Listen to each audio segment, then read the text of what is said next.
जय श्रीकृष्ण. आज आषाढातली दुसरी एकादशी. सगळ्यांना खूप आनंद होतोय आणि आपण बरोबर खरं म्हणजे आजच खऱ्या अर्थानं हरिपाठ आपला सुरू होतोय असं म्हणूया. त्याचप्रमाणे भागवतसुद्धा म्हणजे भगवंताची आपल्यावर कितकी कृपा आहे की सगळं वेळेत तो आपल्याकडून करून घेते. वसुदेवसुतं देवं कंसचाणूरमर्दनं देवकी परमानंदं कृष्णं वंदे जगद्गुरुं. गुरुर्ब्रह्मा गुरुर्विष्णुः गुरुर्देवो महेश्वरः गुरुः साक्षात् परब्रह्म तस्मै श्रीगुरवे नमः.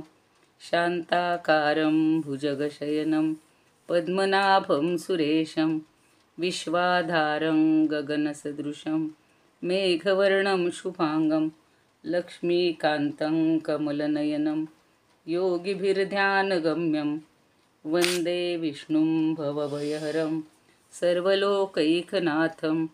यं ब्रह्मा वरुणेन्द्ररुद्रमरुतस्तुन्वन्ति दिव्यैस्तवैर्वेदैः साङ्गपदक्रमोपनिषदैर्गायन्ति यं सामगाः. ध्यानावस्थिततद्गतेन मनसा पश्यन्ति यं योगिनो यस्यान्तन्न विदुःसुरासुरगणा. देवाय तस्मै नमः. देवाय तस्मै नमः. काल आपण कैवल्याष्टकातलं पहिल्या श्लोकाचा अर्थ पाहिला होता. आज दुसरा म्हणतीये म्हणजे दुसऱ्याचा अर्थ सांगते. फक्त पहिली ओळ पुन्हा एकदा म्हणणार. मधुरं मधुरेभ्योऽपि मंगलेभ्योऽपि मंगलम पावनं पावनेभ्योऽपि हरेर्नामैव केवलम. काल आपण असं पाहिलं होतं की सगळ्यात मधुरातलं मधुर वगैरे हे नाम आहे. आता पुढं काय सांगतायत. आ ब्रह्मसंबपर्यंतं सर्वं मायामयं जगत् सत्यं सत्यं पुनः सत्यं हरेर्नामैव केवलम. इथे आ ब्रह्म, आ म्हणजे पासून, ब्रह्मापासून, स्तंभ म्हणजे एवढीशी गवताची काडी. या सगळ्या गोष्टी कशा आहेत. सर्वं मायामयं जगत, हे जे जग निर्माण केलेलं आहे हे मायामय आहे. भगवंतांनी ब्रह्मदेवाला आज्ञा केली किंवा सांगितला, आदेश दिला आणि सृष्टीची रचना कर म्हणून मायेच्या मार्गाने, मायेच्या साह्याने हे सगळं जग निर्माण झालेलं आहे. म्हणून ते मायामय आहे. असं अस्थिर आहे, चंचल आहे, आज नाही उद्या नष्ट पावणार आहे. म्हणून फक्त सत्य काय आहे. सत्यं सत्यं पुनः सत्यं हरेर्नामैव केवलम. अहो फक्त सत्य काय आहे. हरेर्नामैव केवलम. आणि म्हणून आपण भागवत काय किंवा हरिपाठ काय, ज्ञानदेवी, भगवद्गीता सगळ्यातून हाच सार आहे की आपल्याला सोपं सोपं काय आहे या कलियुगामध्ये. तर केवळ हरीचं नाम घेणं अतिशय सोपं आहे. आज एकादशी आहे. सगळ्यांना शुभेच्छा देते आणि पांडुरंगाष्टकाचं पण एकच श्लोक म्हणते कारण आपल्याला मग सगळं आवरत नाही, वेळेत होत नाही. महायोग पीठे तटे भीमरथ्या वरं पुंडरीकाय गातुं मुनींद्रैः दातुं मुनींद्रैः समागत्य तिष्ठन्तमानन्दकन्दं परब्रह्मलिंगं भजे पांडुरंगम. परब्रह्मलिंगं भजे पांडुरंगम. काल आपण हरिपाठाला थोडीशी सुरुवात केली. आणि हरिपाठ म्हणजे काय तर हरे हे पाठ हा म्हणजे हरीचा पाठ. जसा वेदपाठ म्हटला जातो, वेदाचं पठण करण्याला वेदपाठ म्हणला जातो, तसं हरिपाठ म्हणजे हरीचा पाठ आहे. या हरी उच्चारणाशिवाय किंवा हरिनामाचा उच्चारण केल्याशिवाय कलियुगात दुसरी गतीच नाही आहे. कितीही धडपड करा, काहीही करा, फक्त हरिनाम आपल्याला तारून नेणार आहे. म्हणून एक श्लोक आहे भागवतामध्ये. ध्यायन कृते यजन यज्ञैस्त्रेतायां द्वाप्याये अर्चनम यदाप्नोति तदाप्नोति कलौ संकीर्त्य केशवम. म्हणजे कृते म्हणजे कृतयुगात, कृतयुगात काय करायचं होतं ध्यानाने. नंतर त्रेतायुगात यज्ञई त्रेतायाम, त्रेतायुगात यज्ञानं. आणि द्वापारे, द्वापार युगात काय आहे अर्चनम म्हणजे भगवंताचं पूजन करून फळ प्राप्त होत होतं. पण यदा आपनोती तद आपनोती कलौ संकीर्त्य केशवम. तर हे जे फळ या 3 युगामध्ये जे जे करून मिळत होतं तेच फळ कलियुगामध्ये केवळ भगवंताचं केशवाचं संकीर्तन करून, नाम संकीर्तन, नाम घेण्यामुळंच ते आपल्याला मिळत होतं. आणि म्हणून विष्णू सहस्रनामातही म्हटलेलं होतं की हा सगळ्यात श्रेष्ठ धर्म आहे. एष ते सर्वधर्माणां धर्मोधिकतमो मतः असं म्हटलेलं होतं. आपण पहिला अभंग काल घेतलेला होता. आज दुसरा बघूया. चहुवेदी जाण षटशास्त्री कारण 18 पुराणे हरिसी गाती. मंथुनी नवनीता तैसी घे अनंता वाया व्यर्थ कथा सांडी मार्ग. एक हरी आत्मा जीव शिव सम वाया तू दुर्गम न घाली मम मन. ज्ञानदेवा पाठ हरी हा वैकुंठ भरला घनदाट हरी दिसे. आता बघा सगळीकडे आणि पुन्हा ती ओळ म्हणायचीच आहे. हरिमुखे म्हणा हरिमुखे म्हणा पुण्याची गणना कोण करी. आता चहुवेदी जाणं. आपल्याला 4 वेद माहिती आहेत सगळ्यांना, अगदी लहान मुलंसुद्धा नाव सांगतात. ऋग्वेद, यजुर्वेद, सामवेद आणि अथर्ववेद. त्याचप्रमाणे षटशास्त्र, 6 शास्त्र आहेत, 6 दर्शन आहेत.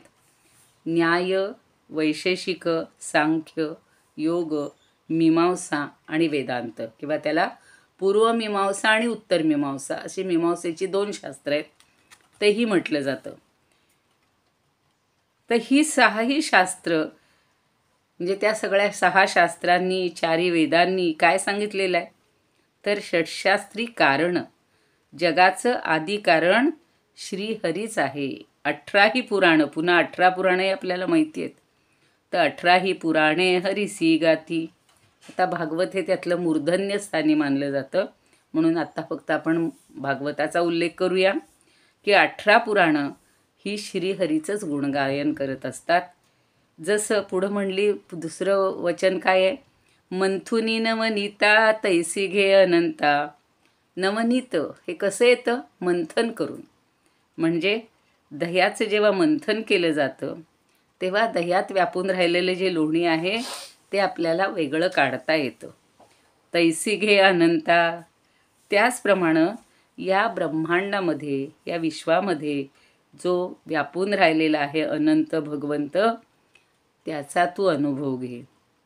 कारण आपण नको तिकडेच लक्ष घालतोय सगळ्या विषयांमध्ये, सगळ्या सुखांसाठी, वैषयिक इंद्रियांच्या सगळ्या भौतिक सुखासाठी आपण धडपडतो आहोत.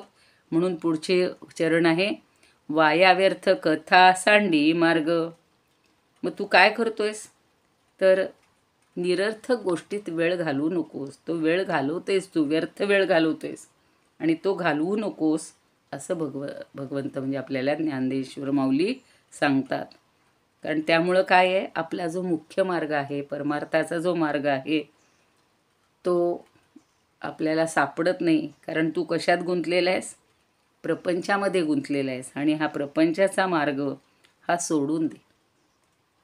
आता दासबोधामध्ये सुद्धा समर्थांनी 3 प्रकारची दुःख सांगितली आणि नंतर तू काय कर तर नवविधा भक्ती कर.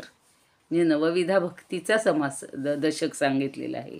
तसं इथे सुद्धा ज्ञानदेव आपल्याला सांगतायत की या प्रपंचात गुंतवणारे जे सगळे मार्ग आहेत वाया व्यर्थ आहेत, ते व्यर्थ आहेत, ते तू सोडून टाक. कारण काय, एक हरी आत्मा जीव शिव समा. आपण म्हणतो ना, जीव शिव दोन्ही एक रूप झाले. तसा हा एक हरी जो आहे, हा हरी म्हणजे काय आहे, आत्माच आहे. आणि जीव शिव सम आहे. त्याच्या ठिकाणी हा श्रीहरी मायेचा बुरखा पांघरून शिव झालेला आहे आणि अविद्येचा बुरखा पांघरून जीव झालेला आहे. आपल्या देहामध्ये जो जीवरूपाने राहतोय त्यांना हा अविद्येचा बुरखा पांघरलेला आहे आणि सगळीकडे मात्र व्यापून राहिलेला जो आहे तो शिव झालेला आहे. आणि म्हणून काय म्हणले, एक हरी आत्मा जीव शिव सम, वाया तू ग दुर्गम न घाली मन. आणि दुर्गम जी गोष्ट आपल्याला सहजासहजी मिळत नाही, कष्टाने मिळवावी लागते, त्याला दुर्गम असं म्हणतात. म्हणून तर दुर्ग म्हणजे किल्ला, की ज्याच्यावर चढून जाणं अवघड असतं. तसा हा संसाराचा दुर्गच आहे. आणि तो दुर्गम म्हणजे जाण्यासाठी, म्हणजेच पूर्ण ओलांडण्यासाठी हा अवघड आहे. म्हणून त्याच्यामध्ये न घाली मन, तू मन घालू नकोस. म्हणून पुन्हा सांगतात, ज्ञानदेवा पाठ हरी हा वैकुंठ. म्हणून तर त्याच्या प्राप्तीसाठी भगवंत आपल्याला हा हरिपाठ, पाठ हरी हा वैकुंठ, म्हणजे हा वैकुंठात असणारा जो हरी आहे तो प्राप्त करण्यासाठी आपल्याला हा हरिपाठ म्हणायला पाहिजे. हरी हरी म्हणणं हाच माझा नित्यपाठ आहे आणि तेच माझं वैकुंठ आहे समजायचं. तर वैकुंठात कुणी पाहिलं, कधी जायला मिळेल माहिती नाही, पण इथल्या आपल्या जीवनामध्येच आपण हे वैकुंठ निर्माण करू शकतो. आणि त्यामुळं शेवटचं चरण फार महत्त्वाचं आहे. भरला घनदाट हरी दिसे. हा हरी इथे सगळीकडे घनदाट भरून राहिलेला आहे, प्रत्येकामध्ये हा भरून राहिलेला आहे. आणि म्हणून आपण त्याचं स्मरण करायला पाहिजे. बघा किती छान आहे. तिकडचे जरी 11, 11:15 झाले असतील तरी इथे आत्ता आमचे 7:30 असतात. म्हणजे ह्या देशामध्ये लवकर आहे हरिपाठ, चांगली गोष्ट आहे. तिथे थोडा उशीर झाला असेल, पण सगळ्यांनी पहाटे पहाटे आपली आजची आज एकादशीची साधना सुरू केली असेल. आपल्याला आज गीतेचा पाठ घ्यायचा, सगळं घ्यायचं, तर ते ज्याचं त्यांनी आपलं सुरू केलं असेल तर त्या सगळ्यांचं अभिनंदन करूया. आणि भगवंतांनी हे वेद कशासाठी निर्माण केले, तर त्याच्यातून सुद्धा आपल्याला म्हणजे भगवंताच्या प्राप्तीचा मार्ग सांगितला जर नसता तर आपल्याला ईश्वराचं ज्ञान झालंच नसतं. म्हणून आईसुद्धा काय करत असते बघा, आईनं सांगितल्याशिवाय मुलाला तिचं वय किंवा पूर्वचरित्र हे कळत नाही. अहो अगदी म्हातारे झाल्यानंतर विचारलं की अहो आईचं तुमच्या वाढदिवस कधी आहे, लोक म्हणतात नाही हो, कधी आम्ही विचारलंच नाही. आपलं आयुष्य संपत आलं तरी आपल्याला आईचा वाढदिवस माहिती नाही. मग तो आईनं कधी सांगायचा होता, आपण विचारायला पाहिजे होतं. तसं ईश्वरानं निर्माण केलेली जी सृष्टी आहे, तर त्यांना आपले मुख्य 3 आहेत, देव, दानव आणि ऋषी. या सगळ्यांना स्वतःच्या बुद्धीनं ईश्वर कळणं शक्यच नाही आहे. म्हणून ईश्वरानं काय केलं, आपल्याला माहिती आहे, तस्य निश्वसितम वेदाः. ब्रह्मदेवाच्या उच्छ्वासातून निश्वासातून हे वेद निर्माण झालेले आहेत. आणि म्हणून त्यांनीसुद्धा हे वेद म्हणण्यास आरंभ केला. पहिला जो आहे तो अग्निमेळे पुरोहितम. तर ही वेद, शास्त्र, पुराणं ही सगळी निर्माण केलेली आहेत. आणि त्यातून कर्म, ज्ञान, उपासना, योग वगैरे सगळे ईश्वर प्राप्तीचे मार्ग आहेत. अष्टांग मार्ग, 8 मार्ग आहेत. त्यातला कुठलाही मार्ग स्वीकारा किंवा आपले दैनंदिन रोजचे वेगवेगळे मार्ग आहेत. कुणी कर्म हाच ईश्वर मानतंय, कुणी ज्ञानामध्ये ईश्वर प्राप्त करून घेतोय, तर कुणी उपासनेमध्ये आहे. तुम्ही कुठलाही मार्ग स्वीकारा, पण त्याच्या मार्गानं आपल्याला भगवंतापर्यंत पोचायचं आहे. आणि म्हणून संतांनी, सगळ्या संतांनी आपल्याला हा मार्ग सांगितलेला आहे. भगवंताची असंख्य नामं आहेत. जसं विष्णू सहस्रनाम आहेत, तशी गणेशाची आहेत, देवीची आहेत, रामाची आहेत. पण या 10ही म्हणजे या सगळ्या नामांचा, कुठल्याही देवाच्या नामांचा जर आपण उच्चार केला तर अर्थातच आपल्याला त्याचा लाभ होऊ शकेल. म्हणजे दह्याशी एकजीव झालेलं लोणी जसं घुसळून वेगळं काढावं लागतं, तसं सर्व नाश पावणाऱ्या विश्वाशी एकजीव होऊन राहिलेलं जे अनंत अविनाशी ईश्वरी तत्व आहे, ते आपण या शास्त्रात सांगितल्याप्रमाणे मंथन करून शोधून काढलं पाहिजे. श्रुतीशास्त्रानुसार बुद्धीनं विचार करून पाहिलं पाहिजे. आणि हरीशिवाय मला दुसरी कुठलीच वस्तू दिसता कामा नये किंवा सिद्ध होता कामा नये. हरिविना, जसं गुरुविना नाही तुझ्या आधार, तसं हरिविना नाही तुझ्या आधार. सगळं जीव शिव हे सगळं जगद विश्व हे हरिरूप झालेलं आहे. आणि म्हणून हरीचीच सत्ता आपल्या बुद्धीवर किंवा सगळ्यांच्या जीवनावर आहे. तर हरीच्या नामस्मरणाखेरीज आपण सगळ्या गोष्टी ह्या नाशवंत आहेत त्याच्यामध्ये गोडी वाटून घ्यायची नाही, त्याच्यामध्ये बुद्धी गुंतवायची नाही.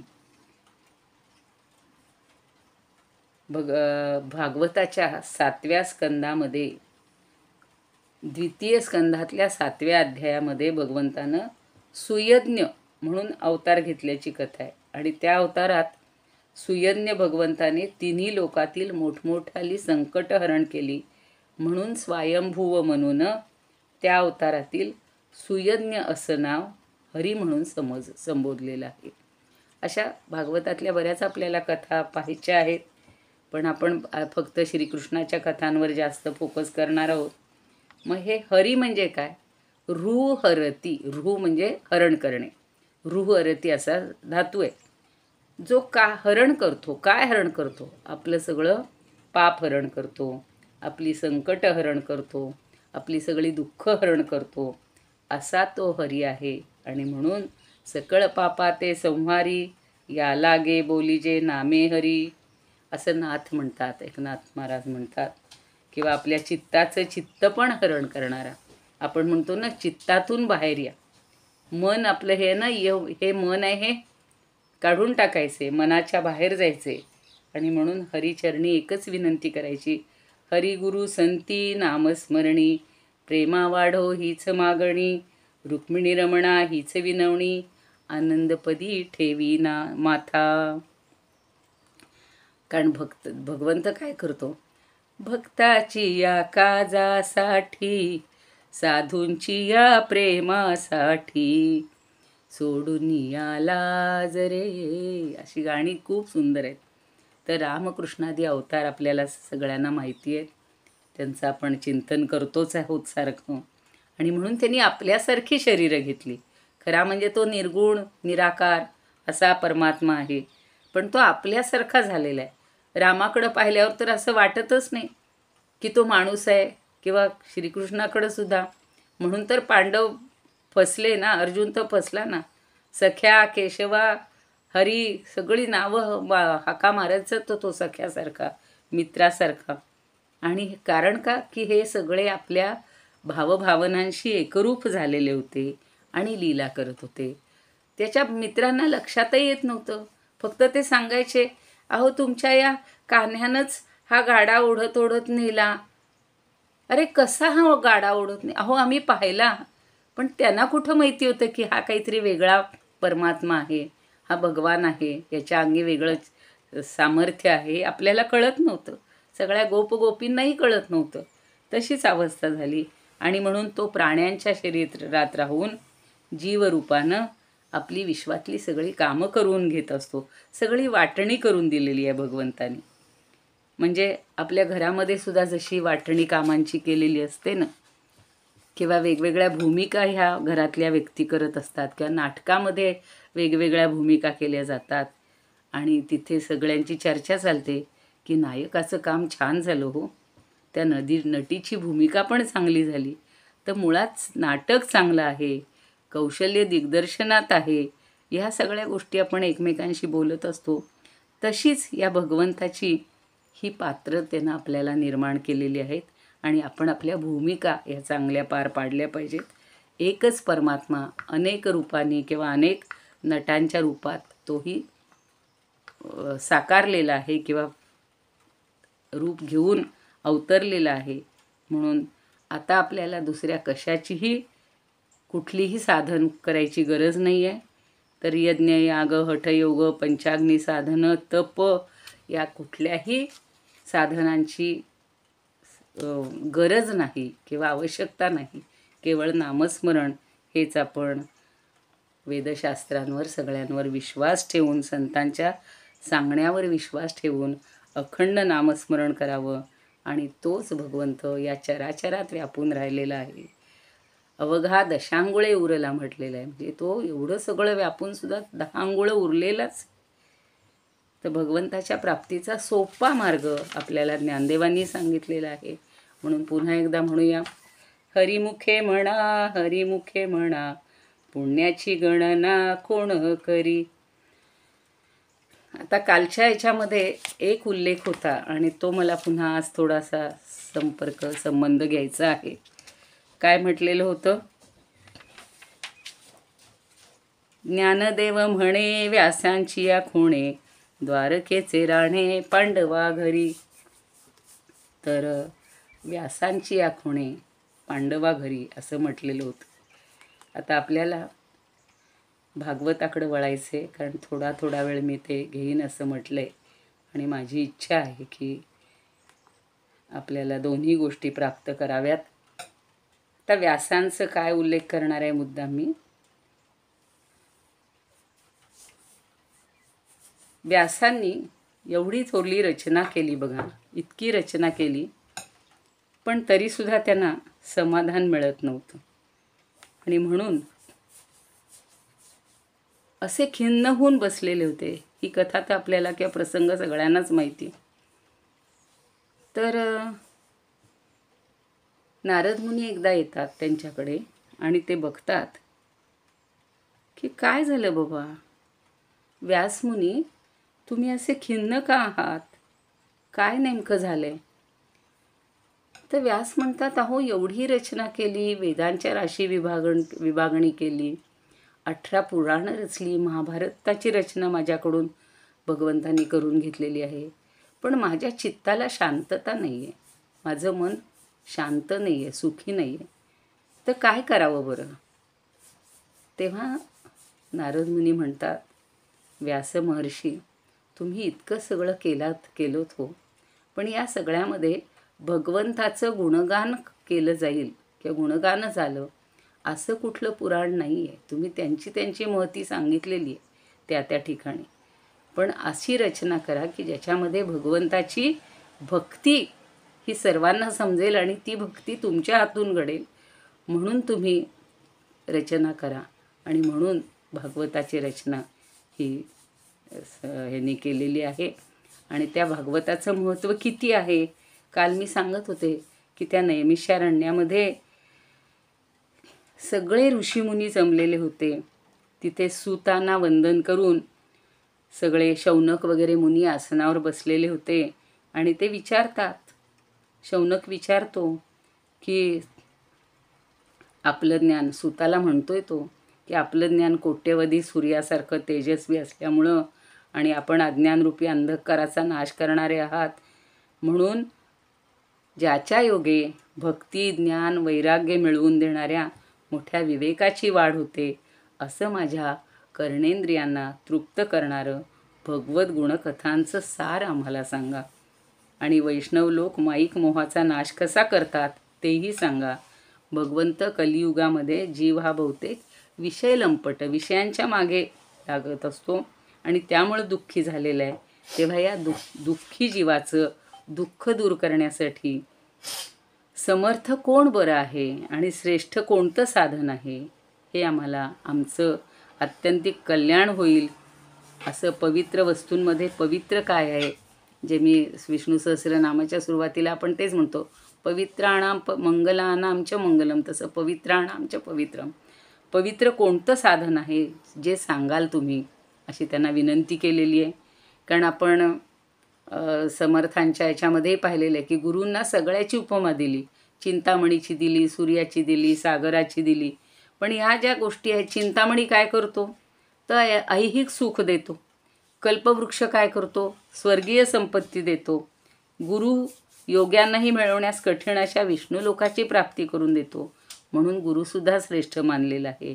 तसंच सूत म्हणतात की तुझ्या अंतःकरण, हे शौनका, तुझ्या अंतःकरणात भगवद्विषयक प्रेम उत्पन्न झाल्यामुळं मी योग्य विचार करून जे सिद्धांतापासून निष्पन्न झालं आहे आणि ज्याच्या श्रवणानं संसाराचं भय नाश पावतं, अशा भक्तिरसाच्या प्रवाहाची वाढ होते व जे श्रीकृष्णाला संतोष देण्यास कारणीभूत होतं, असं मी तुला आता सांगतो, असं शौनक सांगतायत, आपलं सूत सांगतायत शौनकांना.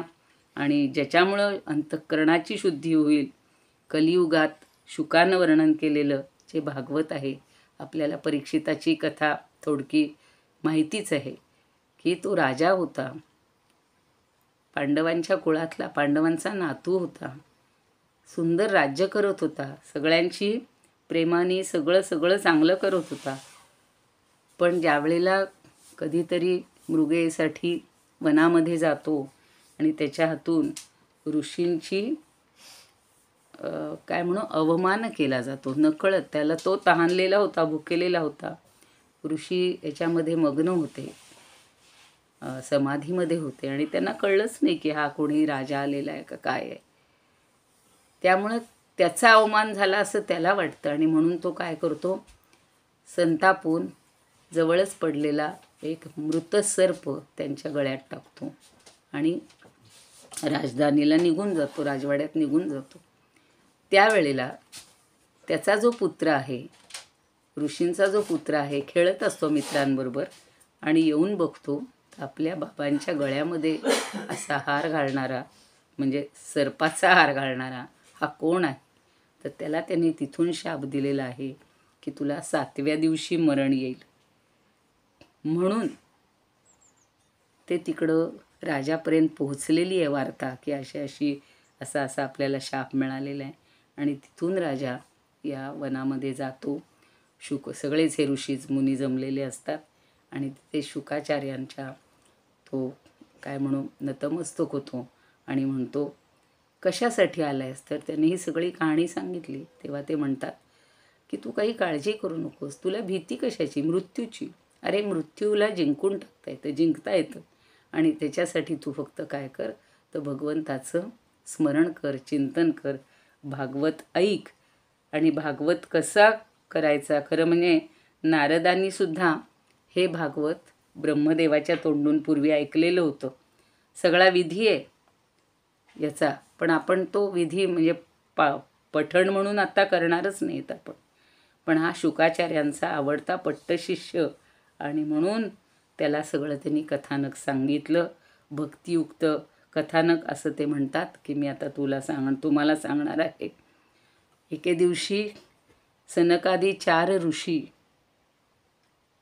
साधूंचा समागम व्हावा म्हणून बदरिकाश्रमात गेले होते आणि त्या ठिकाणी नारद ऋषीला पाहिलं. आता हा थोडासा सगळ्यांना माहिती आहे, प्रस्तावनेमध्ये म्हणा किंवा त्याच्या महात्म्यामध्ये हा भाग आलेला आहे की सनकादी कुमार नारदांना म्हणतात की अहो देवर्षी, आता देवर्षी नारदसुद्धा दुःखी. मगाशी मी सांगितलं व्यासांना दुःखी पाहून नारदांनी उपाय सांगितला आहे, पण ह्या पार्श्वभूमीमध्ये असं पहिल्यांदा आलेलं आहे की नारदच दुःखी झालेले आहेत, दीनवाणे झालेले आहेत. आणि म्हणून सनकादी कुमार नारदांना विचारतात की तुम्ही असे चिंताग्रस्त का दिसतात, तुम्ही कुठून आलात, इतक्या घाईघाईनं चाललात कुठे. ज्याप्रमाणे द्रव्य हरवलेला मनुष्य अस्वस्थ चित्त असतो तसा तुम्ही अस्वस्थ चित्त दिसता आहात. सर्व संग परित्याग केलेल्या तुमच्यासारख्या मुक्ताची अशी स्थिती होणं हे योग्य नव्हे. असं का झालं. तेव्हा नारद मुनी सांगतात अहो काय सांगू तुम्हाला, सर्वाहून पृथ्वी ही अत्यंत श्रेष्ठ आहे असं जाणून मी पृथ्वीवर गेलो.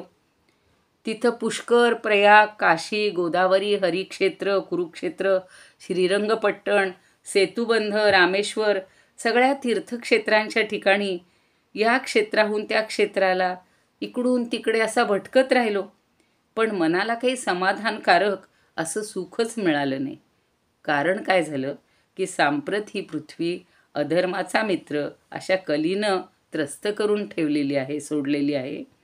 आणि या पृथ्वीवर सत्य नाही, तपश्चर्या नाही, पावित्र्य नाही, दया नाही, दान याचं नावच नका घेऊ म्हणते. सगळे लोक दीन, कपटी, खोटी साक्ष देणारे, पोटभरू, आळशी, मंदबुद्धीचे, दुर्दैवी असे अनेक रोगांनी पिडलेले आहेत. नास्तिक आहेत, पाखंडी आहेत, परिवारासह विषयासक्त आहेत. काय सांगितले समर्थांनी सुद्धा, कुटुंबामध्ये किती 3-3 लग्न केली तरी समाधान होत नाही आहे आणि आईवडिलांकडे लक्ष देत नाही आहेत. तेच आजही चित्र पाहतोय.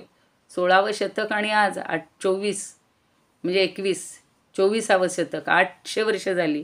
तेच सगळीकडं आहे. भागवत तर किती जुना आहे. तर तरुण पत्नीचं प्राबल्य, पत्नीचा भाऊ मेहुणा हा मसलतगार आपण शकुनी पाहिलेलाच आहे. तसंच द्रव्य घेऊन कन्या विक्रय करणारे लोक जिकडे तिकडे दिसत आहेत. पती पत्नींमध्ये भांडणं होत आहेत. अहो हे सगळं पाहून नारद नाराज झालेत बरं. आणि धर्मभ्रष्ट यवनांनी सगळे आश्रम, तीर्थ, नद्या व्यापून टाकल्यात. सगळं दूषित करून टाकलेलं होतं त्या काळी. आणि म्हणून पुष्कळशा ठिकाणी देवळं मोडून फोडून टाकलेली आहेत. हे सगळं तेव्हासुद्धा घडलेलं आहे. योग साधन करणारा कोणी नाही आहे, ज्ञानी नाही, चांगली कृत्य करत नाही, आणि सगळेजण अन्नविक्रय करणारे झालेले आहेत. ब्राह्मणसुद्धा वेदविक्रय करायला लागलेले आहेत. स्त्रियासुद्धा व्यभिचारी बनलेले आहेत. आणि अशी स्थिती पृथ्वीवर उत्पन्न झाली आहे. त्यामुळं ही जगाची दोषयुक्त परिस्थिती अवलोकन करता करता पृथ्वीवर भगवंतांनी ज्या ठिकाणी क्रीडा केल्या चांगल्या आपल्या अवतारामध्ये, यमुनाकाठच्या प्रदेशात, तिथे मी आता प्राप्त झालो. आणि अहो सनकादी मुनी हो, त्या ठिकाणी येताच एक आश्चर्यकारक गोष्ट घडली. काय घडली तर मी एक तरुण स्त्री पाहिली आणि त्या स्त्रीच्या दोन बाजूला निश्चेष्ट पडलेले दोन वृद्ध दिसत होते. आणि ते दोन वृद्ध म्हणजे तिचे पुत्र होते. त्यांचा फक्त श्वासोच्छ्वास चालू होता आणि ती त्या वृद्धांची सेवा करून त्यांना जागे करण्याचा प्रयत्न करत होती, रुदन करत होती, कावरी बावरी होऊन इकडं तिकडं पाहत होती. आणि त्यावेळेला तिलासुद्धा शेकडो स्त्रिया तिथं येऊन वारा घालत होत्या. हे सगळा प्रकार पाहून म्हणे मी लांबूनच पाहिला आणि कुतूहलानं त्यांच्याजवळ गेलो. तर ती तरुण स्त्री उठून उभी राहिली, दुःख करीत बोलू लागली. तर ती स्त्री कोण होती? भक्ती नामक स्त्री होती. ती म्हणती, सत्पुरुषा नारदा, क्षणभर उभा राहा आणि माझी चिंता दूर कर. तुझं दर्शन प्राण्यांचं आणि सर्व पातकांचं नाश करणारं आहे. बहुत करून तुझ्या उपदेशानं माझ्या दुःखाची शांती होईल असं मला वाटतं. आणि आपल्यासारख्या साधूंचं दर्शन ही माझी भाग्याची गोष्ट आहे. म्हणून भक्तीचं भाषण ऐकतात ते विचारतात, तू कोण? हे दोघं कोण आहेत?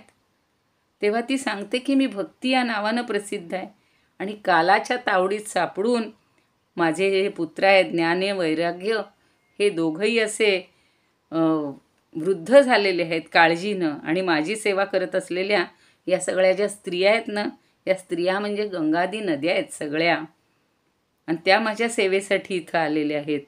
पण सगळे देवसुद्धा माझी सेवा करण्यास उद्युक्त झालेले आहेत. तरीसुद्धा माझं काही कल्याण होईल असं मला वाटत नाही. म्हणून तुम्ही मला आता काहीतरी उपाय सांगा. मी अगदी निर्बळ झालेली आहे, दुर्बळ झालेली आहे.